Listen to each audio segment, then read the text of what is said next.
Good evening and thank you for joining us tonight. I'm Julian Grace. We start right here. A wake of devastation has been left behind by Helene.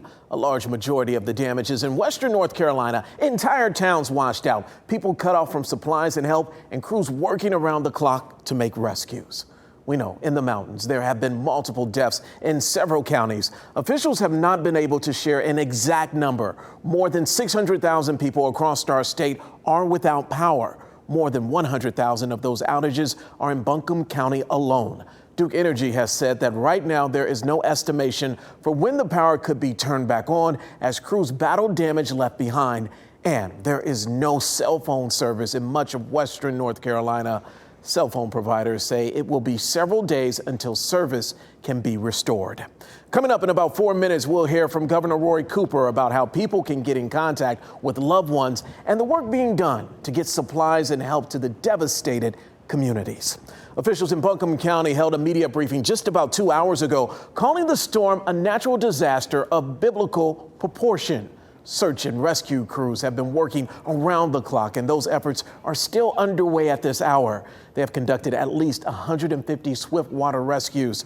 Officials are going door to door, in some cases conducting welfare checks. Now, according to the Sheriff's Department, they continue to recover bodies from the flooding and landslides. And officials tell us this is just the beginning. As we assess the damage, this is looking to be Buncombe County's own Hurricane Katrina. You've heard us say catastrophic devastation within our county. It is. I would go a little bit further and say we have biblical devastation through the county. We've had biblical flooding here, and it has been extremely significant. This was a very somber briefing. Now, much of the county is without cell phone service and power and water. All major roads in and out of Asheville are closed. There's only one road that is being used to get resources in. Right now, they are still waiting to get food and water supplies. They are in the process of setting up locations to distribute supplies once they become available. In Asheville, flooding left behind devastating damage. WRAL's Willie Danley was able to get back there today, where people are looking toward recovery. This is Asheville one day after Hurricane Helene caused catastrophic destruction. Businesses have been ripped open, cars abandoned in the street. I spoke to people who live here, and they tell me the place almost looks unrecognizable. Complete devastation. Every street has a different story of destruction to tell. The flooding, the mud, lives upended. Business owners and people living in Biltmore Village are saddened by what this historic storm left behind, all saying it's hard to see so many historic buildings in ruin. And in times of desperation, some people have resorted to looting stores impacted by the storm, like this storefront in the historic district. WRAL was there as the moment played out without law enforcement. For those of us that were here, watching the torrential rapids racing past the hotel for about a day and a half, what we see now is basically what we thought we'd see. It's pretty horrific. Mark Lehman is the general manager of the Grand Bohemian in Biltmore Village. He estimates the town will have to deal with millions of dollars worth of damage. There's a lot of small businesses here in Biltmore Village, a lot of small shops that were not as fortunate as we were, and it's going to take the area quite a long time to rebuild. Power and cell phone lines are down, grocery stores are closed, and homes remain without running water with no end in sight. And getting out of the area was not easy either. Photojournalist John Rector and I drove alongside hundreds of other travelers over an hour outside of Asheville before cell phone service was restored. People who live here tell me this is heartbreaking. They believe it's going to take weeks to months before things return to normal. In Asheville, Willie Danley, WRAL News. Just so hard to see all of that. Now, I-40 is closed on both sides of Asheville. The one at the top, Old Fort Mountain, closed lanes on the east, and the one at the Tennessee state line closed lanes to the west. The Tennessee DOT says a mudslide took out the eastbound lanes about 3 miles into North Carolina. Classes at App State have been canceled through October 4th. That's according to the university. Road conditions in the area are treacherous and impassable. Residents and dining halls stay open for students. Now, students are asked to limit their water usage and are reminded there is a boil water advisory in effect for Boone. Crews from across the state are responding to help after the historic and destructive weather event. WRAL's Carly Hayes talked with Governor Roy Cooper about the recovery. We're here at the Emergency Operations Center with Governor Roy Cooper. Governor, thank you for talking with us. We know you've been talking to a lot of government officials. I want to get right to the communication aspect in all of this. We just got off the phone with a woman from Banner Elk who said dozens of people are in the same corner of a parking lot trying to reach out to their loved ones. That's the number one question coming into our desk right now. How should people make contact with their loved ones who they don't know where they are right now? Well, this storm has brought catastrophic devastation to Western North Carolina, unlike anything that we have seen before. Our priority right now is to get people out and supplies in. We know that communication right now is the biggest problem. I've been pushing the cell phone companies to work to bring in deployable assets because we know that the landslides have cut fiber and cables and that a lot of the services are down. We know that they need to get communications up as quickly as possible.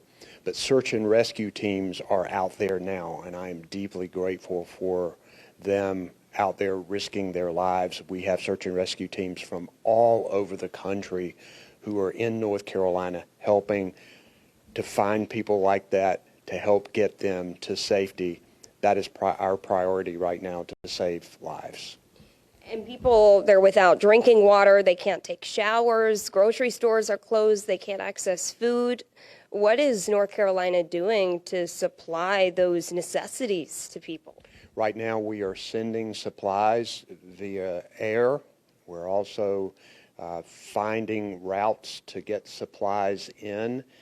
The Department of Transportation is helping emergency vehicles find routes to get around the devastation of the roads. We've got 385 roads closed. A lot of areas are still flooded. So like I say, we've got to save lives. That is the priority, and we're working on that. But we also know that people need drinking water and need supplies. We have a number of shelters open across Western North Carolina. The National Guard is helping to bring in supplies. We've got the American Red Cross. We're working with FEMA. We know that this is a dire situation for the people in Western North Carolina. People here at the Emergency Operations Center are working 24/7 around the clock to coordinate relief for people there. And there's devastating flooding going on right now. We know there's more rain to come.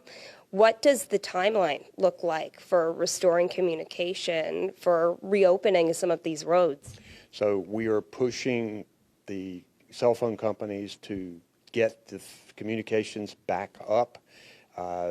They had devastating losses themselves. Most of their areas were flooded. So we're trying to get deployable assets in to get cell phone service back up and to get power hooked back up. We know that some of the rivers are still rising because of the rain and because of that's how river flooding occurs a few days later. So we know the danger is not over.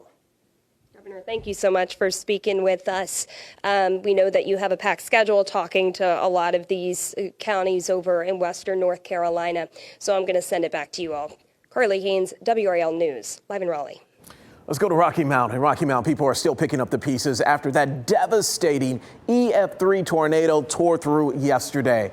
In the hardest hit area along Westland Boulevard, utility crews were still reconnecting power lines. Other workers were removing downed trees and other debris.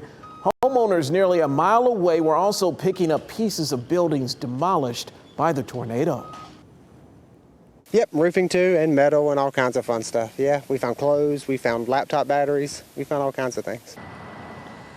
The storm injured 15 people, 4 seriously, and left debris scattered over miles. A state of emergency is in effect in the city until at least 5 p.m. tomorrow. Well, that EF3 tornado was one of several Helene caused across our state Tornadoes, that is. Now, meteorologist Anthony Baglione joins us now from the WRAL Severe Weather Center with more on just how truly devastating all of this was. It's been just awful to see all of these images, Julian, here the past couple of days. Where we sit right now here, I want to talk first of all about the power outages that we have across the western parts of the state. We're still dealing with those here. This map really tells that story, kind of lit up there with all of those colors. We saw, of course, multiple tornadoes. We've gotten even more reports in today, and we're going to talk about that here shortly. That goes to show at least part of the story there. In fact, some of these areas in the red right there, 100,000 people without power, and that is likely to continue here the next couple of days, unfortunately, until those get restored. Flash flood emergencies outlined there in the blue, those alone are pretty rare. We don't see those coming out very often. And then back here at home, we did have, of course, the EF3 tornado in Rocky Mount, Nash County here yesterday. 140 mile per hour winds. We had an EF3, of course, with Debbie a couple months ago. That alone does not happen very often either from tropical storms to get an EF3 tornado. Another one there that we also saw come in, an EF1 tornado near Garland in Sampson County, 95 mile per hour winds. So that just goes to show at least a piece of this story, Juliana. Very, very impactful. We are going to talk more about our forecast here at home and if we have any other tropical trouble to worry about here coming up in a few minutes. All right, thank you, Anthony. Our coverage continues on WRAL.com and in the WRAL News app. We will have the latest on what you need to know as the recovery efforts continue with this devastating storm. WRAL had 2 crews in Asheville for the past few days as Helene moved through. Today, their task was to find a way home amidst all this destruction that you see right here, so our team can reset and regroup before heading back to Western North Carolina to follow this important story. Now, the normal 4-hour trip to Asheville couldn't happen. Instead, it was this route that you see right here that went into South Carolina that was able to get them all the way back home. WRAL's Sean Gallagher and photojournalist Kurt Trimper detailed the journey so many are making out of this destruction.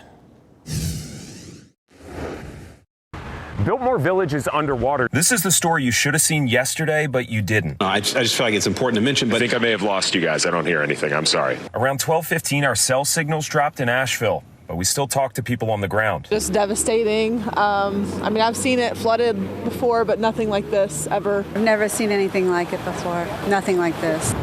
We shot video to send back to the station later. We found some higher ground where there weren't as many issues with flooding, but they weren't exempt from the devastation. Take a look. But no one saw it. Asheville felt like another planet. So this is our room. There's no power, no water, no connection to the outside world. What's your plan? Find somebody that knows something, I guess. We have nowhere to go and there's no way out. And today, everyone taking a gamble on what direction to go. Because if we get out there and we get in traffic and get stopped and then we run out of gas, we're just going to cause problems for other people. We decided to go south. We're just kind of committing to a plan and hoping it works, which is a little daunting, I'd say. The main highways were clear for the most part, giving way to our first visuals of the damage near the river.